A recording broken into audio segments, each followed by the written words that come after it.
시청자 여러분, 안녕하십니까? 4월 16일 금요일 JTBC 뉴스 아침엔 시작합니다. 전국 대부분 지역에 오늘 봄비가 내리겠습니다. 돌풍이 불거나 벼락이 치는 곳도 있겠습니다. 비가 그친 뒤에는 몽골과 중국 북부 지역의 황사가 한반도로 유입될 전망입니다. 오늘 밤 일부 지역의 미세먼지 농도는 매우 나쁨 수준까지 치솟겠습니다. 주말인 내일은 대기질이 더욱 나빠지겠습니다. 일본 정부가 오염수 방류 결정에 대한 한국과 중국의 반발을 다양한 의견으로 치부하며 결정을 밀고 나가고 있는 가운데 국제원자력기구 IAEA 사무총장은 우려를 심각하게 받아들인다며 투명한 감시를 강조했습니다. 유엔 인권 전문가들은 상당한 위험을 초래할 것이라고 비판했습니다. 앤서니 파우치 미국 국립 알레르기 전염병 연구소 소장이 혈전 부작용으로 안전성 문제가 제기된 얀센 백신의 미국 내 접종은 잠시 중단됐을 뿐 취소된 것이 아니라고 밝혔습니다. 그러면서 짧게는 며칠, 길어도 수주 안에 접종이 재개될 수 있음을 시사했습니다. 이 같은 백신 논란 속에 정부는 오는 8월부터 국내에서 백신이 대량 생산된다는 발표만 내놓고 구체적인 내용은 밝히지 않았고 전문가들은 지금이라도 집단 면역 목표를 수정하고 대책을 세워야 한다고 지적하고 있습니다. 어제 하루 동안 신규 확진자 수도 사흘째 700명 안팎으로 나올 것으로 예상됩니다. 문재인 대통령과 조 바이든 미국 대통령이 다음 달 하순 워싱턴 DC에서 첫 번째 정상회담을 갖습니다. 바이든 대통령의 취임 약 4개월여 만입니다. 한반도 비핵화와 한일 관계 등 각종 현안에 대한 폭넓은 대화가 이루어질 것으로 보입니다. 이에 앞서 일본 스가 총리는 우리 시간으로 내일 새벽 백악관에서 바이든 대통령을 먼저 만납니다. 한국의 인권 문제를 놓고 처음 열린 미국 의회 내 인권위원회 청문회가 진행됐습니다. 대북전단 금지법에 대해서로 공동위원장은 한국 국회가 법 개정에 나서야 한다는 입장도 밝혔습니다.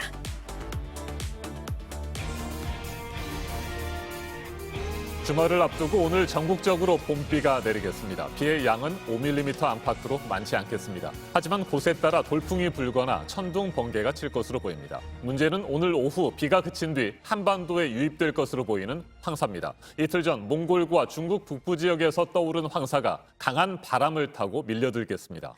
네, 오늘 밤부터 미세먼지 농도가 차차 높아져서 토요일인 내일까지 황사의 영향이 이어질 것으로 보입니다. 이재승 기자입니다.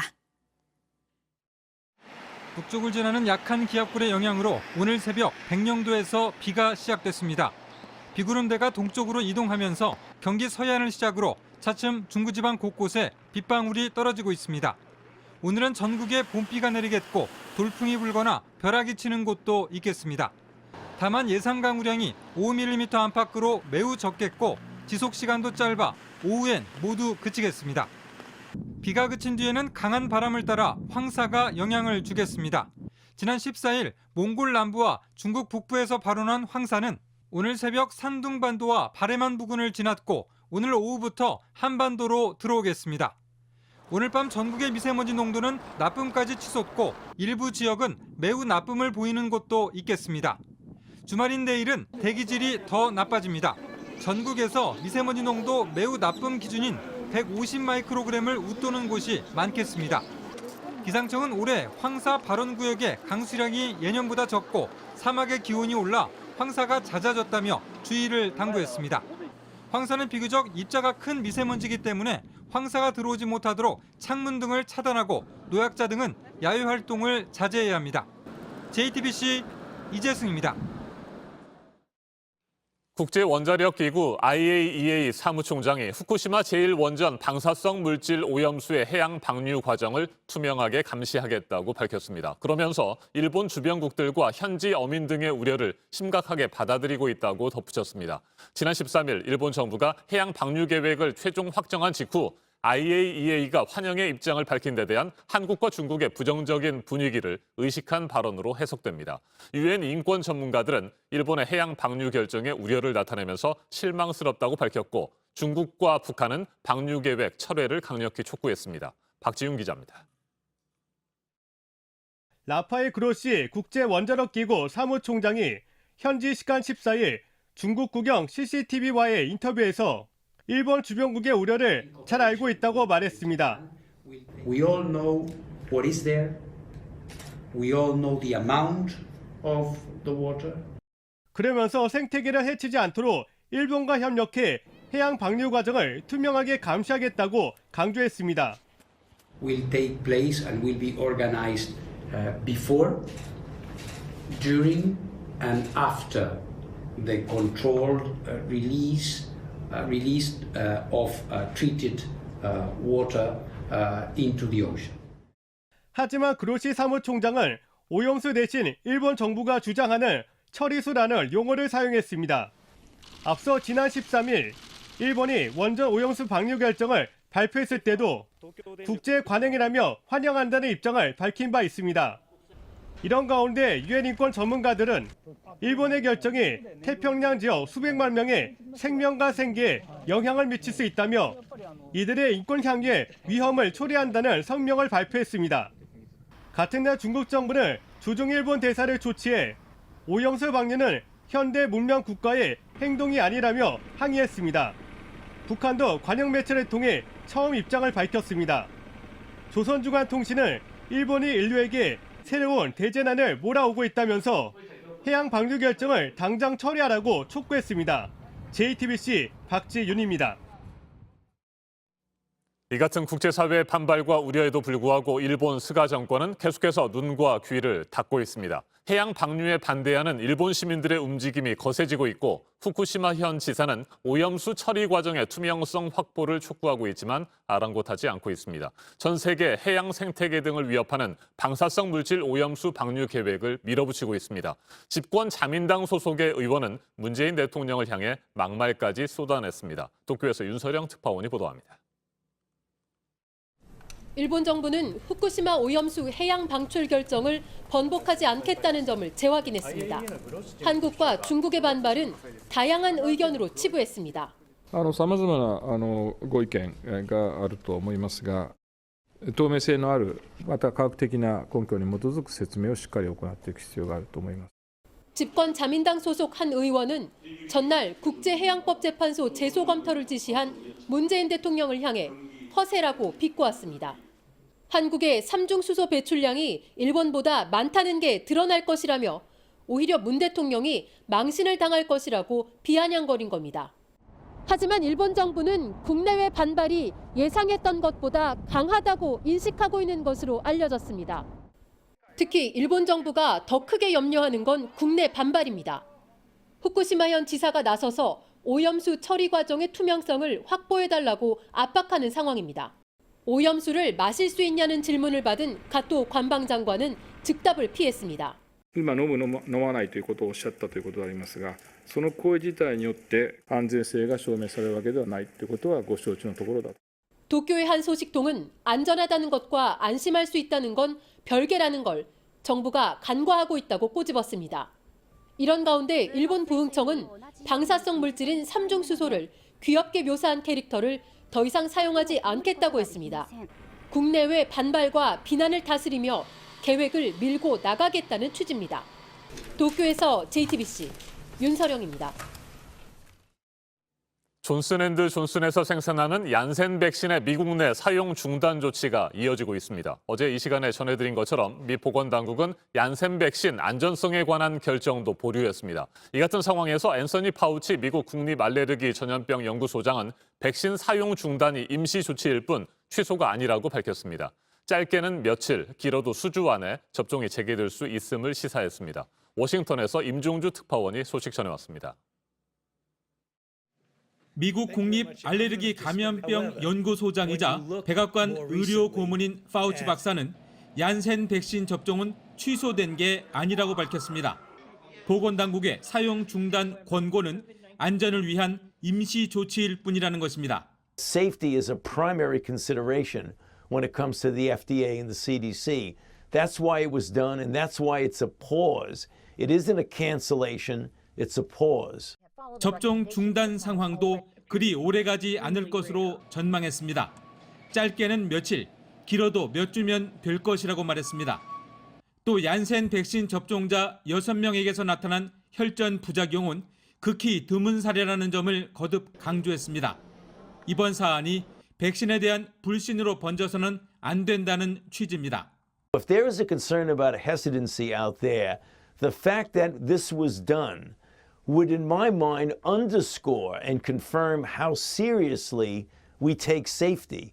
미 질병통제예방센터 CDC 자문위원회는 하루 전 긴급 회의를 열어 얀센 백신의 안전성을 재검토했습니다. 그러나 자료와 시간이 부족하다는 등의 이유로 결론을 유보하고 일주일 안에 회의를 다시 열기로 했습니다.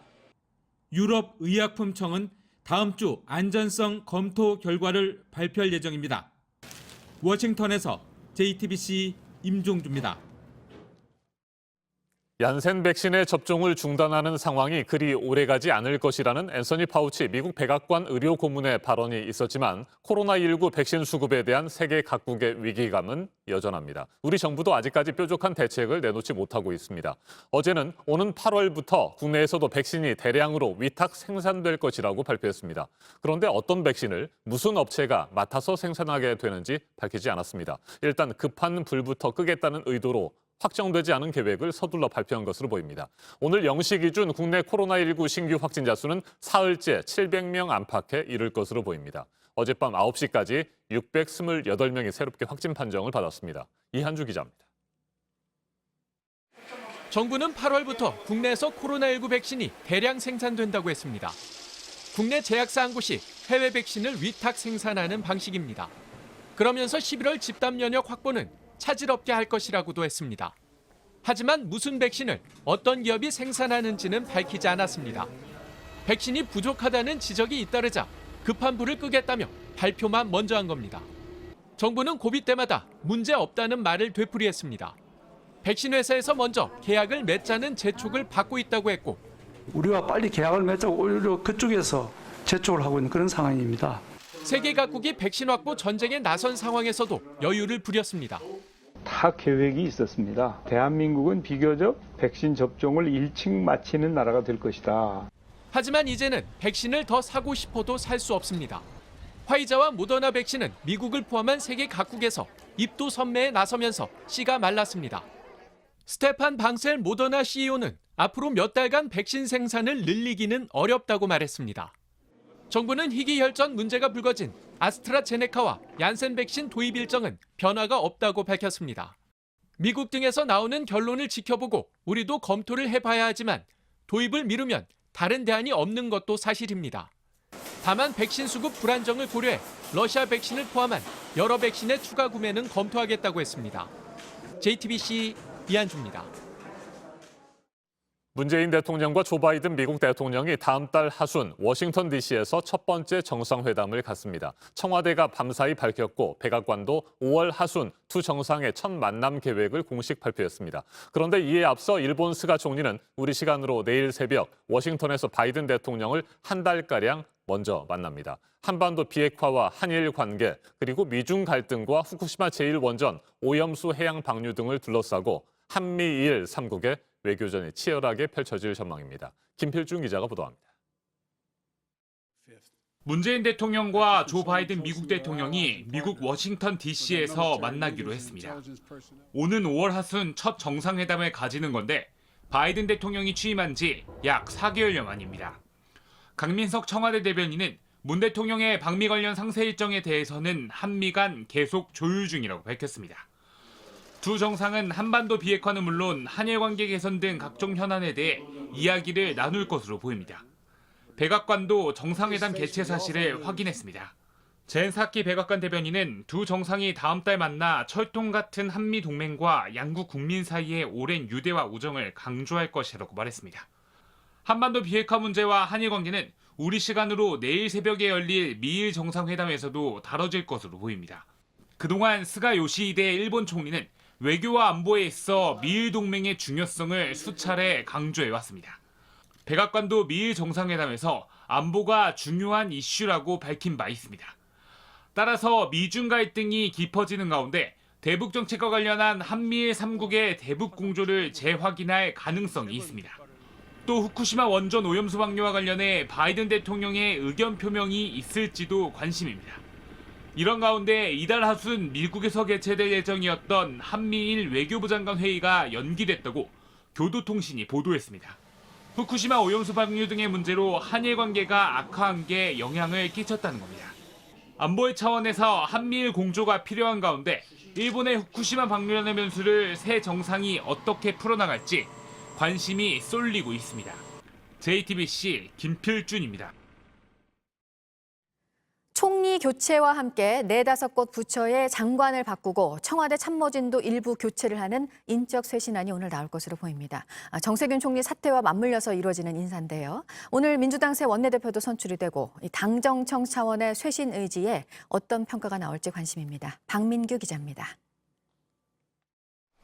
문재인 대통령이 임기 내 사실상 마지막 개각을 단행합니다. 정세균 총리는 대선 출마를 위해 그동안 물러날 뜻을 밝혀왔습니다.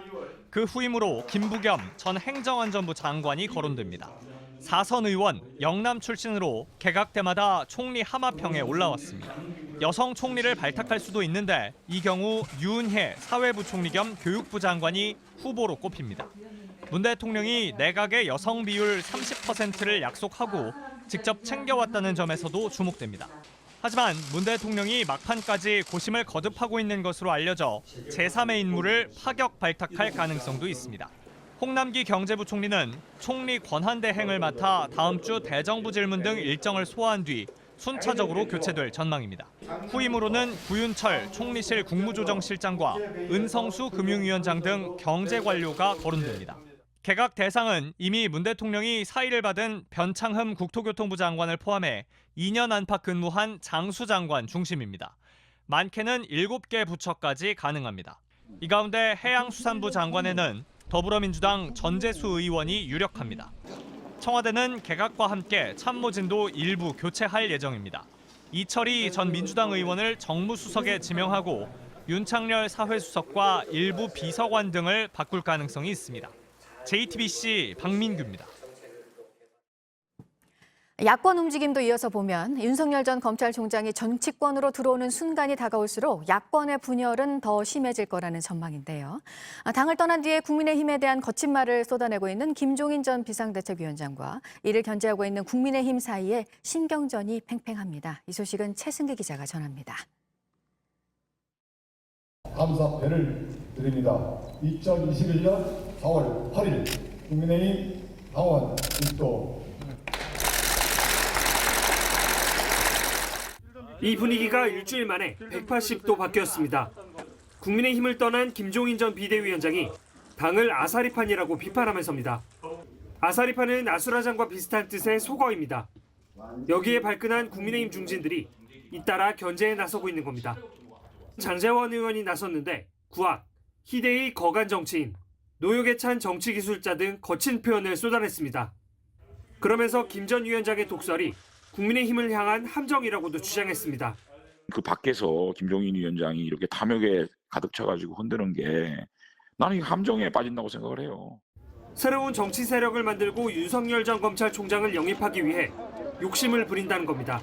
윤 총장을 지금 헌팅하고 있는 거라고 봐요. 그래가지고 뭐 윤 총장도 지금 이렇게 김종인 덫에 걸리면 나는 이거는 헤어날 수 없다고 봐요. 국민의힘 전신 자유한국당에서 비대위원장을 지낸 김병준 교수도 소셜미디어에 김 전 위원장의 과거 이력을 들춰내며 원색적으로 비난했습니다. 하지만 이런 공격에도 불구하고 김 전 위원장은 계획대로 행보를 이어갈 걸로 보입니다. 금태섭 전 의원을 만나 신당 창당 등을 논의할 걸로 알려진 겁니다. 금 전 의원은 윤 전 총장이 합류할 수 있는 새 세력을 만들겠다고 선언한 상태입니다. 이에 따라 윤 전 총장의 정치권 진입이 다가올수록 야권의 분열상도 더 심해질 거란 전망이 나옵니다. JTBC 최승기입니다.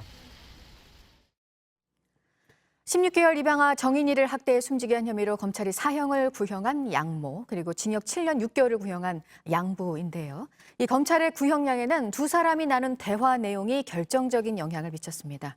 이들이 평소 아이에 대해서 어떤 생각을 하고 어떻게 행동했는지 고스란히 드러났습니다. 이자연 기자입니다. 검찰이 사형을 구형한 데는 양부모가 삭제한 카카오톡 대화 414건이 결정적이었습니다. 복원된 메시지에서 두 사람은 오늘은 폭력을 안 썼다거나 목이 아플 정도로 소리를 질러서 때리는 건 참았다는 등의 대화를 나눕니다. 아이를 때리는 것이 일상이었다는 걸 짐작할 수 있는 부분입니다. 또 다른 대화에서도 학대 정황이 드러납니다. 양모 장 씨가 어린이집 선생님들이 안아주면 안 운다고 하자 양부 안 씨는 정인이를 귀찮다고 표현하는가 하면 밥을 먹지 않는다는 장 씨의 말에 안 씨는 온종일 굶겨보라고 답합니다.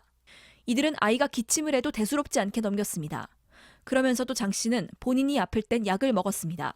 그리고 정인이가 숨진 지난해 10월 13일 두 사람은 정인이 상태에 대해서 얘기를 나눴습니다. 장 씨는 형식적으로 병원에 데려가라고 말하고 안 씨는 그래야겠다면서도 번거롭다고 답합니다. 이후 지인에게 부검 때문에 문제 없도록 기도 부탁한다는 메시지를 보내기도 했습니다. 정인이 양언니의 진술도 공개됐습니다. 엄마가 아프게 한 적이 있냐는 물음에 때린 적이 있고 동생도 때렸다고 답한 것으로 알려졌습니다. 이런 가운데 양부모 측 변호인은 장 씨가 예쁜 두 딸이 사랑스러워 감사하다는 등의 육아 일기를 썼다며 장 씨가 정인이에게 애정을 갖고 있었다고 반박했습니다. 선고는 다음 달 14일입니다. JTBC 이자연입니다. 모텔에서 심정지 상태로 발견이 된 생후 2개월 아기는 여전히 의식이 없습니다. 학대 혐의로 구속이 된 아빠는 혐의를 부인하다가 일부 인정을 한 상황입니다. 구혜진 기자입니다. 학대 혐의를 부인하던 아이 아빠 최 씨는 경찰 조사에서 일부 혐의를 인정했습니다. 아이가 자꾸 울어서 탁자에 던지듯 내려놨다며 그때 아이 머리가 탁자에 부딪혔다고 진술한 겁니다. 법원은 최 씨에게 구속영장을 발부했습니다. 치료받고 있는 아이 좀 걱정되지 않으시나요? 중환자실에 입원한 아이는 아직 의식을 회복하지 못했습니다. 이 가족은 아이가 태어나기 전인 지난해 여름부터 모텔을 떠돌며 생활한 것으로 추정됩니다. 뚜근뚜근 왔다가 또 가을부터인가 뚜근하다가 아마 1월달인가부터 또 오더라고요. 왜 왔어 또 그랬더니 이사 가려고 그러는데 날짜가 안 맞아서 그런다고. 아이 엄마에게는 지적장애가 있었습니다. 아이 아빠와 엄마 모두 별다른 소득은 없었던 걸로 파악됩니다. 둘 다 그냥 24시간 있어요. 모텔 주인들은 평소 학대당하는 것 같은 모습은 보지 못했다고 말했습니다. 자세히 보긴 했는데 그런 아무 이상한 징조는 없었어요. 그러니까 뭐 다쳤다거나. 몇 달간 모텔 생활을 하던 가족의 일상이 급격히 변한 건 사기죄로 기소된 엄마가 법원에 출석하지 않아 구속이 되면서입니다. 아빠 혼자 아이를 돌보게 됐습니다. 어디 가서 병원 가요. 내가 뭐 심장 대단증? 경마치가 뭐가 있다고 그런 식으로 얘기하면서 병원 간다고 하더라고요. 구속 다음 날 아빠 최 씨는 복지 담당자에게 아이들을 시설에 맡기고 싶다고 했고 사건이 일어나기 전날 갈 곳이 정해졌습니다. 하지만 입소를 앞두고 돌이킬 수 없는 잘못을 저질렀습니다. JTBC 구혜진입니다. 이번에는 오늘 아침 체크해봐야 할 뉴스들을 분야별로 살펴보겠습니다. 먼저 정치 분야입니다. 더불어민주당 이계호 국회의원이 코로나19 확진 판정을 받았습니다. 현역 의원들 가운데 처음으로 확진자가 나오면서 국회에 비상이 걸렸습니다. 오늘 열리는 민주당 원내대표 선거는 화상으로 전환됐습니다. 이낙연 더불어민주당 전 대표가 측근들에게 죽는 한이 있더라도 문재인 대통령을 지키겠다고 말했습니다. 차기 대권 주자로 위기 국면을 타개하기 위해서는 문 대통령과 차별화를 해야 한다는 의견이 나오자 문재인 정부에서 절반 이상 국무총리를 했는데 대통령과 다른 소리를 하는 것은 사기라며 배신할 수 없다고 밝힌 것으로 전해졌습니다. 국회가 이스타항공 창업주로 회사의 재산상 손해를 끼친 혐의로 검찰 수사를 받고 있는 무소속 이상직 의원에 대한 체포 동의안을 접수했습니다. 국회의원을 회기 중에 체포하려면 국회 동의를 받아야 하는데 동의안 접수 이후 처음 열리는 본회의에 보고한 뒤 72시간 이내에 표결해야 합니다. 이에 따라 이상직 의원에 대한 체포 동의안은 이번 달 임시국회에서 처리될 가능성이 높습니다. 한국시티은행이 국내 소비자 금융시장에서 철수를 하기로 했는데요. 개인을 대상으로 한 영업은 이제 하지 않고 기업 금융사업에 더 집중적이고 지속적으로 투자를 하겠다는 전략입니다. 후속 계획이 나오는 대로 당국과 상의를 거쳐서 방안을 공개할 예정입니다. 동부건설 컨소시엄이 한진중공업을 인수하는 계약을 맺었습니다. 채권단의 주식 67%가량을 사들여서 최대 주주가 됐는데요. 8월쯤 인수합병 절차가 마무리가 될 것으로 보입니다.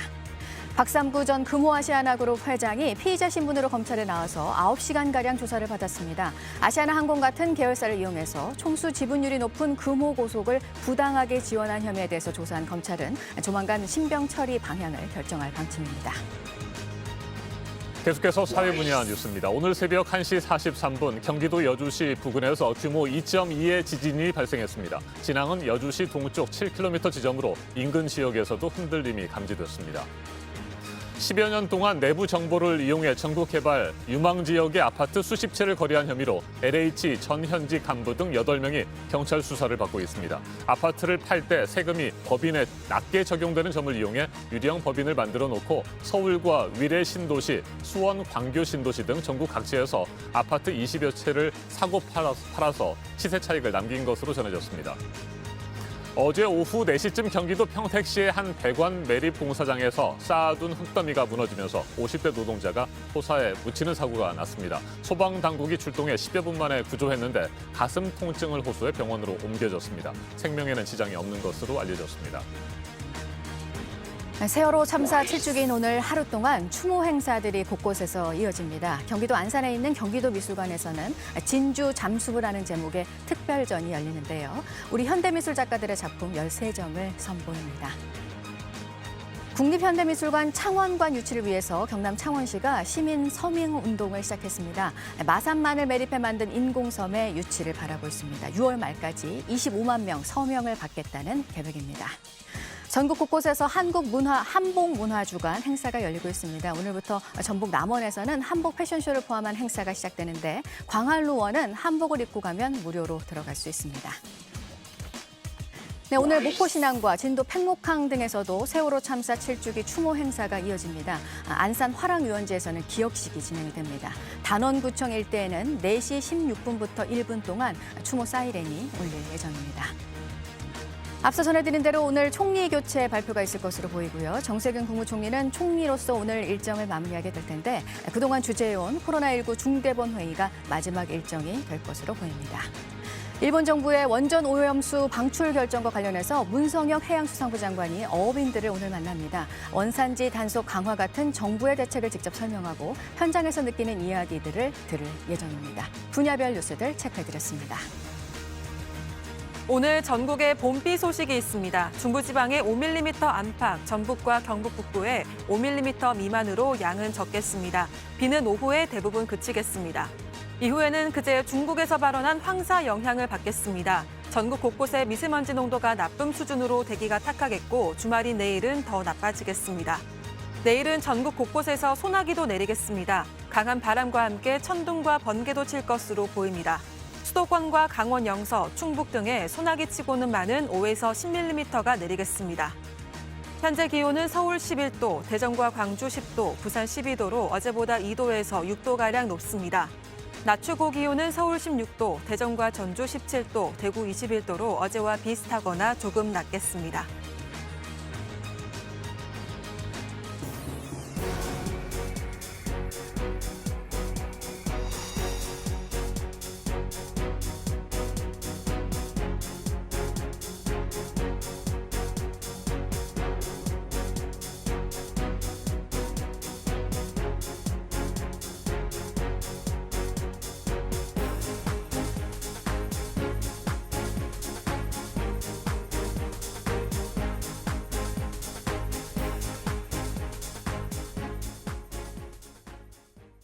가족인데 급하니 빨리 돈을 보내달라는 전화 사기는 이제 많이들 알고 계실 텐데요. 그런데 코로나19 이후로 비대면 상황을 이용한 새로운 전화 사기 수법이 기승을 부리고 있습니다. 나도 모르는 사이 계좌가 열리고 수천만 원이 빠져나가는 황당한 상황을 어떻게 막을 수 있는지 정원석 기자가 알려드립니다.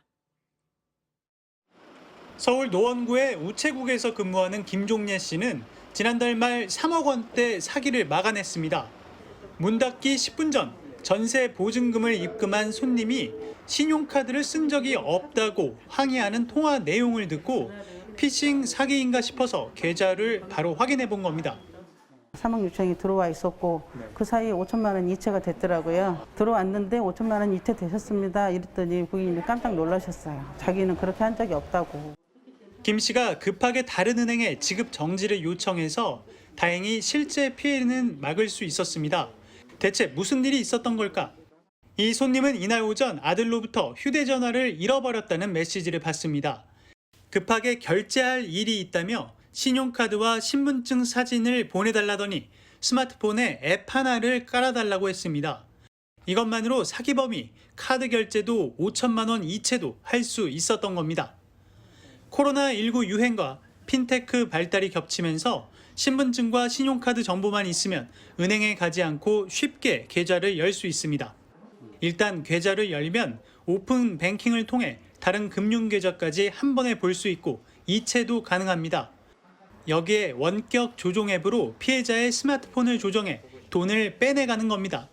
신분증, 신용카드나 계좌 정보를 확인 없이 넘겨선 안 됩니다. 앱도 무심코 깔면 큰일 납니다. 보이스피싱은 수법이 많이 알려지면서 사기 피해액이 크게 줄었습니다. 하지만 메신저를 이용한 사기는 오히려 늘고 있습니다. 금융감독원은 비대면 계좌를 개설할 때 본인인지 검증할 수 있는 방법을 고심 중입니다. JTBC 정원석입니다. 어제 저녁 7시쯤 경기도 수원시 권선구에 있는 20층짜리 아파트 7층에서 불이 났습니다. 불은 10분 만에 꺼졌지만 아파트 주민 10명이 연기를 마셔 병원으로 옮겨졌습니다. 소방당국은 불이 안방에서 시작한 것으로 보고 정확한 화재 원인을 조사할 예정입니다.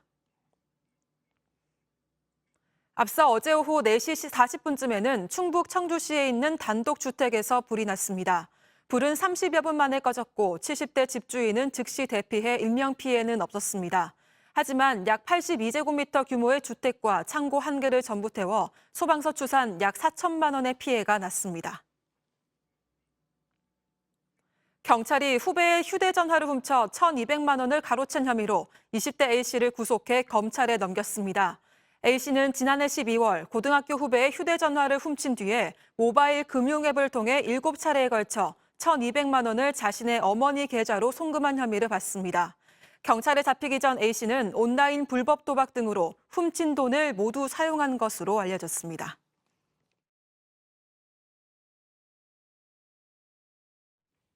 아침엔 세계 시간입니다. 우크라이나 동부 지역을 둘러싸고 러시아와 우크라이나 사이에 군사적 긴장감이 고조되고 있습니다. 지난 14일에는 양측의 군사훈련 모습이 공개됐습니다. 우크라이나군은 러시아와 맞닿아 있는 동부 지역 인근에서 군사훈련을 진행 중이라며 관련 영상을 공개했습니다. 가상의 적군이 국경을 침범하는 상황을 상정하고 탱크와 대전차 포 등을 동원해 대응하는 훈련이라고 설명했습니다. 사실상 러시아군의 우크라이나 침공을 대비한 것으로 보입니다. 우크라이나 국방장관은 러시아가 크림반도에 핵무기를 배치할 수도 있다고 주장하면서 군사 도발을 우려했습니다. 직접 들어보시겠습니다. We cannot rule out a possibility that Russian occupational forces in Crimea and or in the vicinity of our borders could undertake substantive military provocations during this year. 러시아 역시 같은 날 흑해 함대 훈련 모습을 공개했습니다. 우크라이나 동부 지역 인근으로 병력도 계속해서 이동시키고 있습니다. 러시아 국방장관은 우크라이나를 지원하는 미국과 나토 동맹군이 러시아 접경 지역의 전력을 강화하고 있기 때문에 이에 대한 대응을 하는 것이라고 주장했습니다. 들어보시겠습니다. Идет перемещение войск Европы к российским границам. Основные силы концентрируются в Причерноморском и Балтийском регионе. 우크라이나 동부 지역에서는 지금도 독립을 요구하는 친러시아 반군과 우크라이나 군의 무력 충돌이 산발적으로 이어지고 있습니다. 지난 2014년 크림반도가 러시아에 합병된 직후부터 시작된 분쟁입니다. 지금까지 13,000명 넘게 목숨을 잃은 것으로 전해졌습니다. 양측이 휴전 협정을 맺기도 했지만 일시적인 소강 상태 이후 다시 교전이 격화되는 상황이 반복되고 있습니다. 이 같은 상황에서 러시아 정부가 친러시아 반군을 본격적으로 지원하면서 내전에 개입할 경우 전면전으로 번질 것이라는 우려도 나옵니다. 우크라이나 동부 지역의 분쟁을 둘러싸고 긴장이 고조되고 있는 러시아와 우크라이나의 상황, 전문가와 좀 더 자세하게 짚어보겠습니다. 주 러시아 공사를 지낸 박병환 유라시아 전략연구소장 전화로 연결됐습니다. 소장님, 안녕하십니까? 네, 안녕하십니까? 네, 우크라이나 동부 지역의 제2의 크림반도와 같은 그런 사태가 발생하는 것 아니냐, 이 같은 우려까지 나오고 있습니다. 먼저 러시아와 우크라이나 사이의 군사적 긴장감이 최근 다시 고조되고 있는 배경부터 살펴보죠. 네, 우선 우크라이나 내전은 친서방 서부 지역과 주민 대다수가 러시아계인 친러 동부 지역 사이의 극단적인 대립이 2014년의 무력 충돌로 비화한 것입니다. 그리고 앵커께서 말씀하신 것처럼 2015년 2월에 휴전 합의가 있었고 그간 휴전 합의의 세부 사항이 완벽하게 이행된 것은 아니지만은 대규모 접전은 없었습니다. 그런데 최근 우크라이나 정부군이 반군에 대해서 대대적인 공세를 준비하고 있고 이에 맞서서 반군의 지원 요청을 받은 러시아도 대규모 병력을 접경 지역으로 집결시키고 있어서 긴장이 고조되고 있는 것입니다. 네, 러시아가 우크라이나 동부 지역에서 벌어지고 있는 내전에 본격적으로 개입을 하게 되면요. 실제로 전면전으로 번질 수 있을까요? 글쎄요. 제가 보기에는 그럴 가능성은 낮다고 봅니다. 우크라이나 정부군과 반군 간 무력 충돌에 러시아가 개입하게 된다면은 현재 양측의 전력을 볼 때 우크라이나 정부군은 큰 타격을 입고 물러날 것으로 전 보고 있습니다. 다만 반군 쪽이 러시아의 지원에 힘입어 승리하더라도 러시아가 현상 변경을 시도하지만 않는다면은 서방은 사태를 예의주시하되 개입에는 신중할 걸로 보고 있습니다. 현재 상황은 미국과 유럽연합이 러시아에 대해서 강력한 경고를 하고 있습니다마는 우크라이나의 지원 요청에 대해서 미국이 명확한 답변을 하고 있지 않습니다. 참고할 만한 미국의 과거 반응을 보면요. 우크라이나가 2014년 3월 러시아의 크림반도 병합을 막기 위해서 병력을 보내려고 했지만은 미국, 구체적으로 말씀드리면 오바마 대통령이 반대한 것으로 알려져 있습니다. 네, 우크라이나는 나토 가입 이외에는 러시아의 위협을 막기 위한 다른 방법이 없다. 이렇게 주장을 하고 있다고 들었습니다. 해결책이 될 수 있을까요? 물론 우크라이나로서는 이제 나토에 가입하는 것에 목을 맬 수도 있겠습니다. 하지만은 러시아가 나토 회원국과 국경을 맞대는 상황을 오래전부터 거세게 반대해왔고 서방 측도 러시아를 자극하는 데는 신중한 태도를 보여왔다는 점을 지적하고 싶습니다. 서방 입장에서 봤을 때 우크라이나가 이제 완전히 친서방으로 돌아섰고 내전으로 러시아와의 관계가 더욱 적대적으로 된 만큼 이미 자기들의 전략적 목표는 충분히 달성했다고 볼 수 있습니다. 그래서 우크라이나가 원해도 나토가 가입을 받아주지 않을 가능성이 있다고 봅니다. 따라서 우크라이나도 그렇게 예상한다면은 러시아와의 관계를 더욱 악화시키는 길로 나아가기는 부담스러울 것으로 보고 있습니다. 마지막으로 우크라이나 내전 합리적 해결책이 있다면은 이미 거론된 바가 있습니다.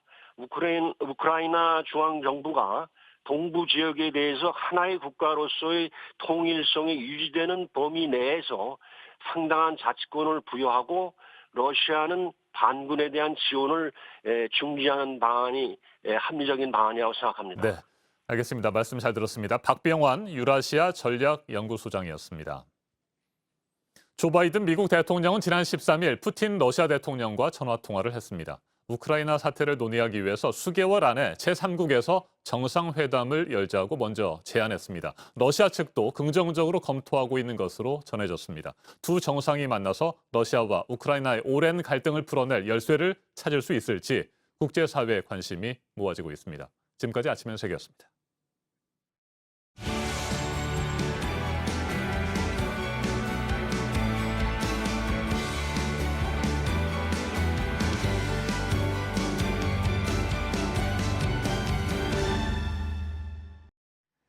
네, 금요일 아침입니다. 8시 7분 지나고 있습니다. 미국 의회 인권위원회에서 한국의 인권 상황에 대한 청문회를 처음으로 열어서요. 관심이 모아졌습니다.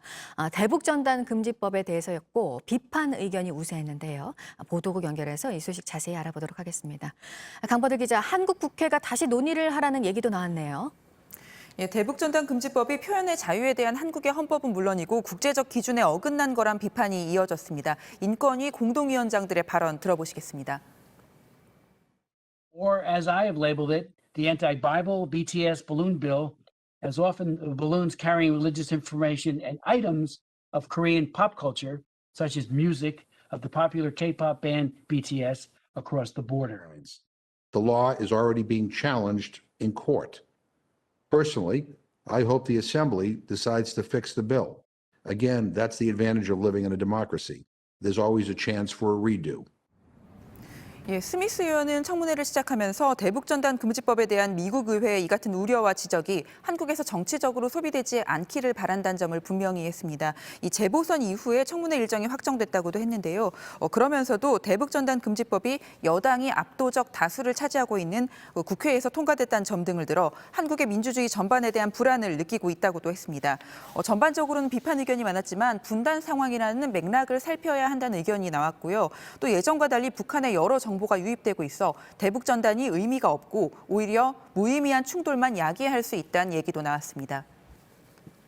네, 밤사이 뉴욕 증시 소식도 보겠습니다. 미국 경제가 회복되고 있다는 걸 보여주는 지표가 발표돼서 일제히 올랐는데 이 다우와 S&P 지수는 최고치까지 갔네요. 네, 현지 시간 15일 다우지수는 전날보다 0.9% 오른 34,035.99에 거래를 마쳤습니다. 이 34,000선을 넘은 건 이번이 처음입니다. 스탠더드앤푸어스 500 지수도 1.11% 오른 4,170.42로 장을 마감해 최고치 기록을 다시 세웠습니다. 나스닥은 1.31% 올랐습니다. 이날 장이 열리기 전엔 발표된 경제 지표들이 투자 심리를 끌어올렸습니다. 3월 소매 판매는 전달보다 9.8% 올랐고 신규 실업수당 청구 건수는 코로나 사태 이후 최저치인 57만 6천 건으로 집계됐습니다. 경제의 두 축인 소비와 고용이 정부의 경기 부양책에 힘입어 개선된 건데 미국의 경제 회복이 빨라지고 있다는 신호로 받아들여졌습니다. 네, 전 세계에서 지금 코로나 상황이 심각한 나라들이 있습니다. 프랑스는 사망자가 10만 명도 넘어섰다고요? 네, 현지 시간 15일 누적 사망자가 10만 73명으로 집계됐습니다. 미국과 브라질, 멕시코, 인도, 영국, 이탈리아, 러시아에 이어 8번째로 사망자가 많습니다. 지난해 프랑스 사람 1000명 중 1명이 코로나로 사망했는데 이 코로나가 프랑스인들의 기대 수명을 6개월가량 줄였다는 연구도 나왔습니다. 최근의 확산세를 잠재우기 위해 주거지 반경 3km 이내로 이동을 제한한 프랑스 정부는 희생자를 추모하는 행사를 준비하고 있습니다. 인도와 브라질의 코로나 상황도 심각합니다. 지금 보시는 게 인도에서 가장 큰 코로나 전담 병원 중 한 곳인데 수용 인원보다 많은 환자가 몰려들어 한 침대에 2명의 환자가 함께 지내는 일도 벌어지고 있습니다. 브라질에서는 코로나 대응에 대해 정부를 규탄하는 목소리가 높습니다. 국경 없는 의사회는 인도주의적 재앙 수준이라고 평가했는데요. 브라질의 코로나 사망자가 36만 명이 넘는데 이 대통령을 비롯한 정치인들이 방역 수칙을 무시하고 공공보건 체계를 제대로 갖추지 못했기 때문이란 겁니다. 지금까지 아침엔 지금 JTBC 강버들입니다. 700명이 넘게 군부의 폭력으로 목숨을 잃은 미얀마에서 시민들은 미얀마의 가장 큰 축제 기간도 희생자들을 기리면서 조용히 보냈습니다. 하지만 군인이 될 사관학교 생도들은 달랐는데요. 지금의 현실과 멀리 떨어져 있는 군인들의 모습을 보여주는 거라는 얘기가 나왔습니다. 김지아 기자입니다. 젊은 남성 수백 명이 물을 맞으며 신나게 춤을 춥니다. 미얀마 만달레이에 있는 사관학교 생도들입니다. 미얀마의 명절이자 최대 물축제인 틴잔을 즐긴 겁니다. 군부의 총에 맞고 숨진 사람들을 추모하기 위해 축제에 참여하지 않는 시민들과는 한참 다른 모습입니다. 민주주의를 요구하며 시위를 이어가는 사람들은 분노했습니다. 생도들이 살인기계로 훈련받고 세뇌당하고 있다거나 그들은 더 이상 인간이 아니라는 성토가 쏟아졌습니다. 군부는 무차별적으로 공격하고 있습니다. 특히 소수민족이 살고 있는 카친주엔 전투기 공습이 계속되고 있습니다. 카친 독립군이 민주주의 세력과 연대했다는 이유에서입니다. 주민들은 피란 생활을 하고 있습니다.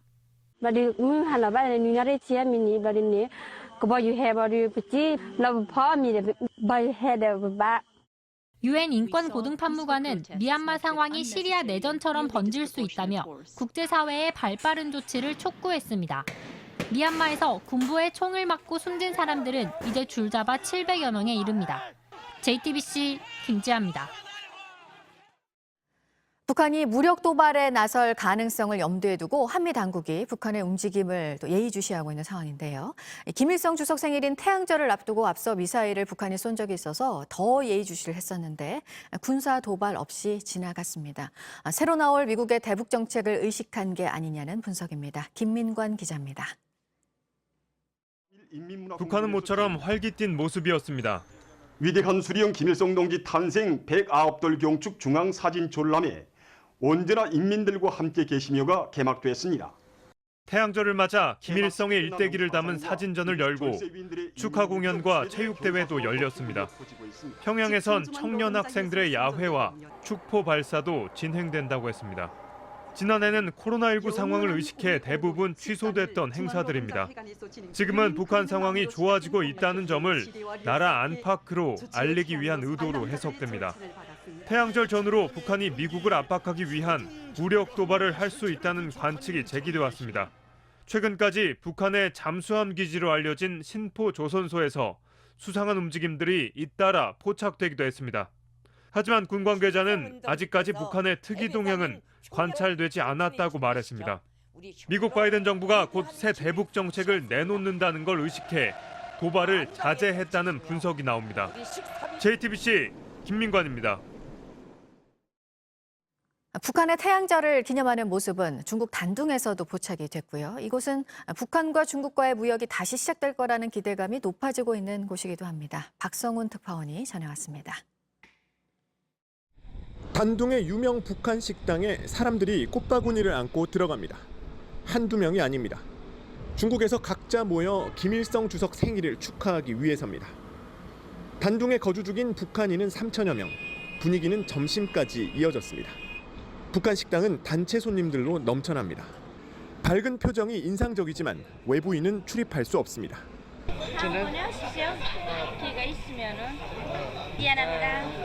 태양절을 지나면서 북중 무역 재개에 대한 기대감도 커지고 있습니다. 상점들엔 수입 경로를 알 수 없는 북한 화장품과 술, 담배들이 즐비합니다. 단둥과 신의주를 연결하는 북중 우이교에는 북한 물건을 파는 중국 상인들도 적지 않습니다. 다만 교역이 언제 재개될 것 같냐는 질문엔 말을 아낍니다. 贸易应该是说有贸易，这4月底说应该能有贸易，就是贸易，就是说叫海上货运呐，说开呀怎么回事？具体我们也不知道，我就是个小摆地摊的。 북한으로 전달될 물건이 보관된 것으로 알려진 보세 창고 주변은 태양절 연휴 탓인지 조용했습니다. 북한으로 들어가는 물건은 이 창고 옆에 있는 단둥해관 출장소에서 1차 검역을 거친 뒤에 북중 우이교를 거쳐 신의주로 넘어가게 되는데요. 현재 이 보세 창고의 담장 높이가 너무 높아서 이 창고 안에 어떤 물건이 보관되고 있는지는 확인하기 어려운 상황입니다. 2014년 완공된 뒤 7년째 중단돼 있는 신압록강대교는 지난달 단둥시가 안전검사 업체를 선정했습니다. 검사 기간을 6개월로 정해 연내 개통될 수 있다는 관측이 나옵니다. 이런 가운데 이용남 주중 북한 대사가 신임장을 받으면서 북중 교역 재개가 속도를 낼 것이라는 전망이 이어지고 있습니다. 한편 일본 NHK는 단둥역에서 북한으로 향하는 것으로 추정되는 열차를 확인했다고 보도했습니다. 단둥에서 JTBC 박성훈입니다. 북한은 어제 김일성 주석의 생일인 태양절에 맞춰 다양한 행사를 열고 축제 분위기를 연출했습니다. 당초 북한이 태양절을 계기로 무력 시위에 나설 것이라는 관측도 있었지만 아직까지 특별한 도발 징후는 발견되지 않고 있습니다.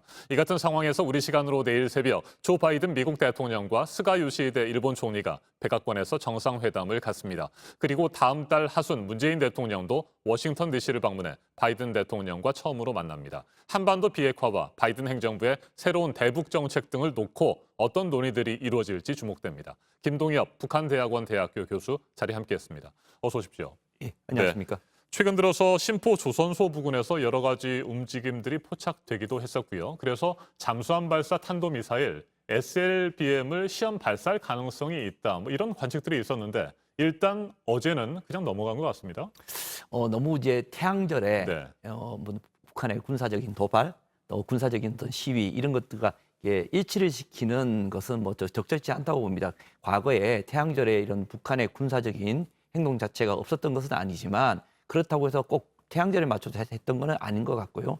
이번 SLBM 같은 경우에도 북한이 뭐 태양절에 맞추겠다 아니면 또 미국의 대북 정책의 어떤 결정이라든가 이런 걸 봐서 좀 약간 유보한 것이 아닌가라는 것이라고 생각하는 측면도 없지는 않지만 오히려 사실 어떻게 보면 대단히 그 SLBM을 준비하는 데는 준비 기간이 많고 네. 준비할 것이 많습니다. 그런 측면에서 보면 이것이 뭐 눈치를 보거나 뭐 찔러보기, 신경전이라는 측면보다 그 자체 기술적인 측면에서 아직 준비가 덜 됐다든가 이런 측면이 더 많지 않을까라고 생각이 됩니다. 네, 그렇다면 태양절과 같은 특별한 시점이 아니더라도 자신들의 로드맵에 따라서 SLBM 등을 시험 발사할 가능성은 여전히 있다 이렇게 보시는 겁니까? 예, 그렇습니다. 사실 어떻게 보면 지금 나타나고 있는 모습들을 보면 북미 간의 어떤 신경전이라든가 어떤 눈치 싸움이라고 볼 수도 있겠지만 그런 신경전의 눈치 싸움보다는 이미 미국도 그렇고 북한도 그렇고 이미 상대에 대한 평가가 끝났다고 생각합니다.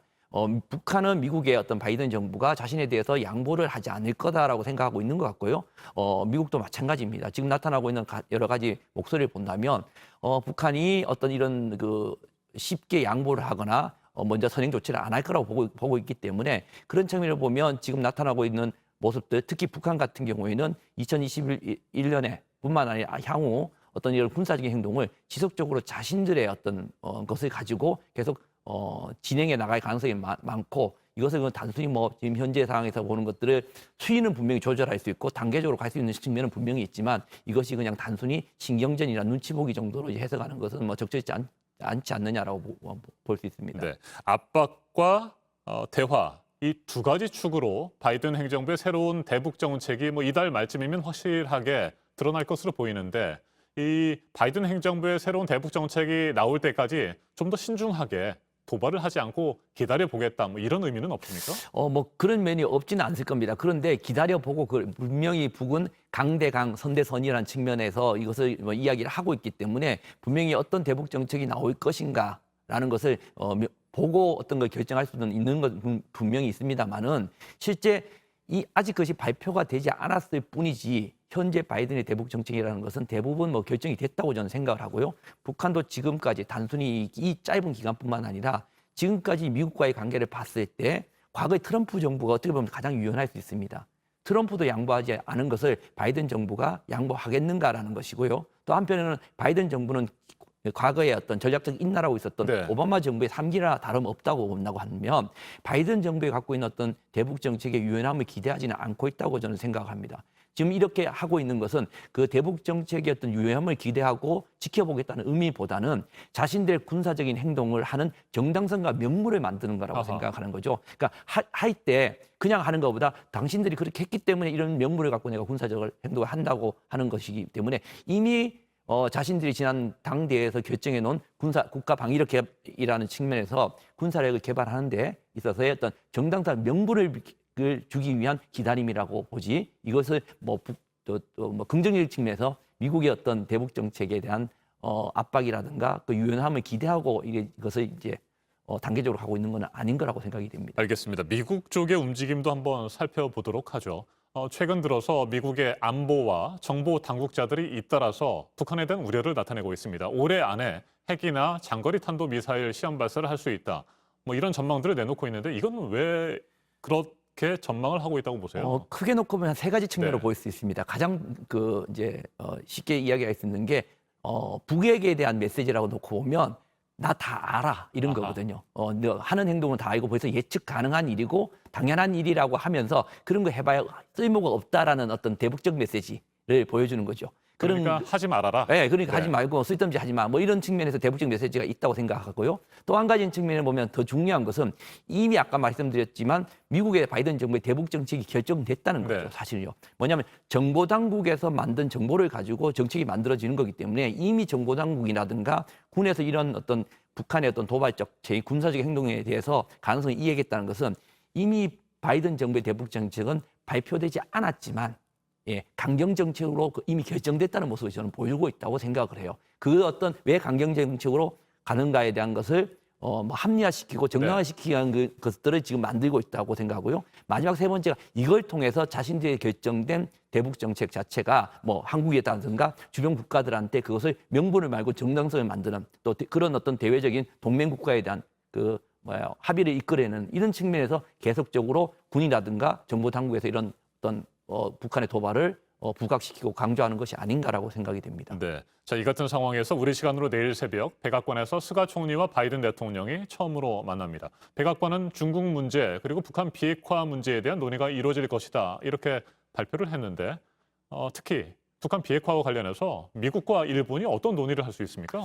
좀 안타까운 일인데요. 우리 대통령께서도 이제 5월 말에 한미 정상회담을 네. 하는 걸로 되어 있습니다. 뭐 순서에는 일본이 먼저고 우리가 먼저라는 건 순서는 큰 의미가 없다고 보는데요. 사실 가장 우려스러운 것 중에 하나가 이 바이든 정부가 독립적인 어떤 바이든 정부의 목소리라기보다는 오바마 정부의 3기의 가능성이 훨씬 더 많다는 거예요. 사실 오바마 정부의 말기에 기억하실지 모르겠지만 가장 중점적으로 했던 것이 뭐냐면 대중 전선을 만들기 위해서 한미일이라는 어떤 그 군사적 협력을 대단히 강조했고 그 구조 속에서 한국과 일본의 어떤 고리를 만들어주기 위해서 오바마 정권이 그 당시에 우리 전임 박근혜 정부가 있을 당시에 한일 정보 협정이라든가 또 심지어는 또 우리 위안부 문제 같은 것을 미국이 개입해서 그걸 몇 개 만들었던 거거든요. 그러니까 이런 측면들이 다시 어떻게 해결되지 못한 측면이 있기 때문에 이번 정부 바이든 정부는 이걸 통해서 한일의 고리를 만들려고 할 것이고요. 그러다 보니까 이 쿼드라는 측면에서 보면 우리보다는 일본이 훨씬 더 지금 적극적 참여를 하고 중심으로 되어 있습니다. 그러다 보니까 미중이라는 큰 틀에서 미중의 전략적 갈등 속에서 대중 어떤 반중 전선을 만드는 측면에서 일본의 목소리가 훨씬 크기 때문에 결국은 대북 문제에 있어서도 일본의 목소리가 더 강하게 들어갈 수밖에 없다는 거죠. 실제적으로 이것은 정책적 측면뿐만 아니라 또 한편으로 보면 아쉬운 것은 이 미국의 의회에 이 미국의 정가에 어떤 많은 사람들이 좀 일본에 경도되어 있는 사람들이 많습니다. 이런 측면도 또 정보적인 측면에서도 일본의 어떤 정보를 쓰는 게 많기 때문에 대단히 그런 측면에 대해서는 우리가 조금 더 노력을 해야 될 부분이 아닌가라고 생각이 듭니다. 앞서 말씀을 드린 것처럼 미국 바이든 행정부는 압박과 대화 기조를 유지하고 있습니다. 반면에 우리 정부로서는 대화를 통한 한반도 평화 프로세스를 지속 추진한다. 이런 뜻을 계속 갖고 있고요. 다음 달 하순 미국에서 문재인 대통령과 바이든 대통령이 만나는데 문재인 대통령이 어떤 얘기를 할 수 있습니까? 사실 우리가 지금 가장 중요한 것은 이제 얼마 남지 않았지 않습니까? 사실 이 얼마 남지 않았던 이번 정권의 기간만 생각해서는 안 된다고 생각해요. 어떻게 보면 이번 정권에서 4.27 그다음에 9월 평양선언이라는 대단히 중요한 것이 있기 때문에 이러한 것들을 우리가 지켜나가고 이행할 수 있는 노력들을 미국에게 계속 어필을 해야 된다고 생각합니다. 어떻게 보면 미국에게 강하게 압박을 하는 것이 아니라 우리 스스로가 지킬 수 있는 것들을 이야기하고 만들어갈 수 있는 것들을 통해서 이야기지 미국을 어떻게 바꾸려고 하고 북한을 바꾸려고 하는 것보다는 우리 스스로가 뭔가를 이행할 수 있는 것들을 할 수 있는 환경을 만들기 위해서 미국을 설득할 수 있는 그런 목소리를 좀 냈으면 하는 게 제 개인적인 바람입니다. 네, 미국과 중국의 패권 경쟁이 치열한 상황에서 중국 문제도 한일 또 미일 간에 중요한 이슈가 될 것 같습니다. 치열한 외교전이 펼쳐질 것 같습니다. 여기까지 듣죠. 김동엽 북한대학원 대학교 교수였습니다. 말씀 잘 들었습니다. 예, 감사합니다. 오늘은 7번째 4월 16일입니다. 참사를 지켜본 우리는 지금 세월호를 어떻게 기억하고 있을까요? 아프고 미안했던 세월, 평범한 사람들이 다큐멘터리 영화의 주인공으로 관객으로 입을 열었습니다. 정재우 기자입니다. 인천의 중학교 선생님은 그날 이후 뱃고동 소리가 들리는 교실이 마치 거대한 배처럼 느껴졌다고 털어놓았습니다. 진도에서 미역 양식을 하는 어미는 사고 해역에서 학생의 시신을 수습했던 기억에 힘이 듭니다. 공동의 트라우마를 남긴 사건. 영화는 직접적인 관련이 없는 평범한 사람들의 기억을 따라갑니다. 통인동의 커피점 주인은 어느 춥고 비 오던 밤 카페 앞을 지나던 유족들의 거리 행진을 떠올립니다. 담요를 뒤집어 쓴 셀 수 없는 숫자의 사람들이 가슴에 검정색과 흑백의 사진을 들고 얼굴을 볼 수가 없었어요. 미안한 마음을 안고 살아가던 당시의 고3 수험생은 기록 관리사를 꿈꿉니다. 좀 회피하고 싶은 마음이 컸던 것 같아요. 올해 수능을 칠 거고 공부를 해야 하는데 해가 바뀌고 시간이 지날수록 지겹다.